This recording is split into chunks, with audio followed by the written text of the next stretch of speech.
South Korea's higecibel loudspeakers on the border with longtime foe North Korea have at times blasted messages intended to inform, agitate, or taunt people on the other side. The nation's latest blaring border announcement says that one of Communist North Korea's soldiers defected 2 weeks ago in a daring afternoon escape at the most sensitive and closely monitored section of the 150-mile border separating the two countries.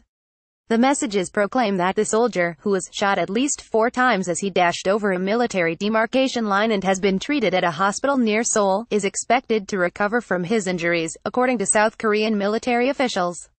The clips also say the soldier suffered from life-threatening malnutrition.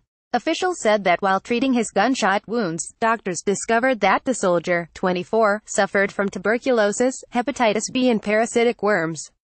After days in intensive care, the soldier, whose family name is So, was to be moved to a general recovery room.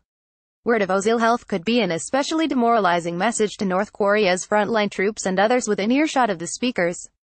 In the recent past, the democratic nation's speakers have mostly broadcast lighter content, such as South Korean pop. It's a relatively savvy move by whoever is programming the loudspeaker content, to incorporate that, said Nat Kretchen, deputy director at the Open Technology Fund, a U.S. government-backed group supporting free expression.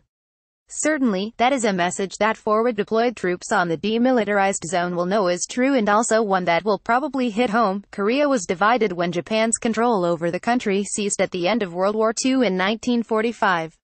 The messages via speakers began years after the 1953 armistice between the two nations that halted the 3-year-long Korean War. The two countries still share a common alphabet and a largely similar spoken language, though Western-influenced words now permeate the South Korean vocabulary. Information about the loudspeaker locations and their message contents aren't generally discussed by the South Korean government. But the messages can be heard near Paju, a border village north of Seoul open to tourists, and across the border from North Korean artillery sites. South Korea's Yonhap news agency reported that one message said, in part, "We have learned about the nutritive conditions of the soldier who defected through the JSA, or Joint Security Area." The broadcast also noted accounts of other malnourished North Korean soldiers. South Korea's defense minister, Song Young-moo, on Monday visited the defection site at the JSA, a United Nations command outpost where soldiers from the United States and South Korea are stationed within yards of their North Korean counterparts. The location, sometimes referred to as Panmunjom for the nearby farming village, has been the site of inter-Korean talks and visits by tourists and dignitaries. It's also known for its blue roof huts and problems over the years. Whether the higecibel messages about O's ordeal will have any practical effect on North Korea remains an open question.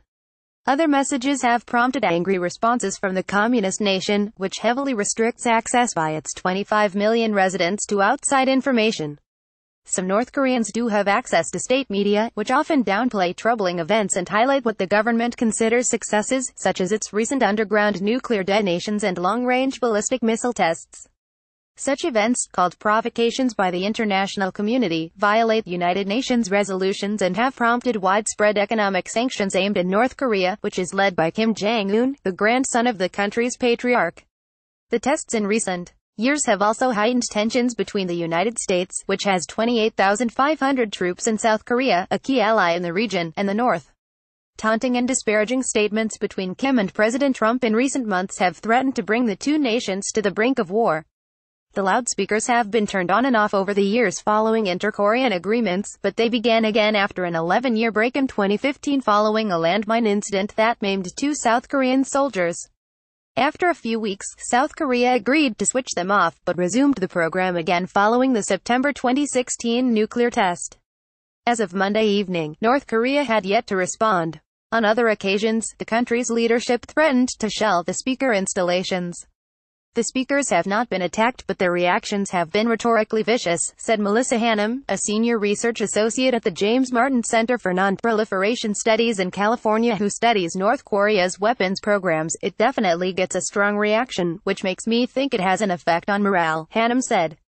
Caption Styles is a special correspondent. Asia North Korea Kim Jong-un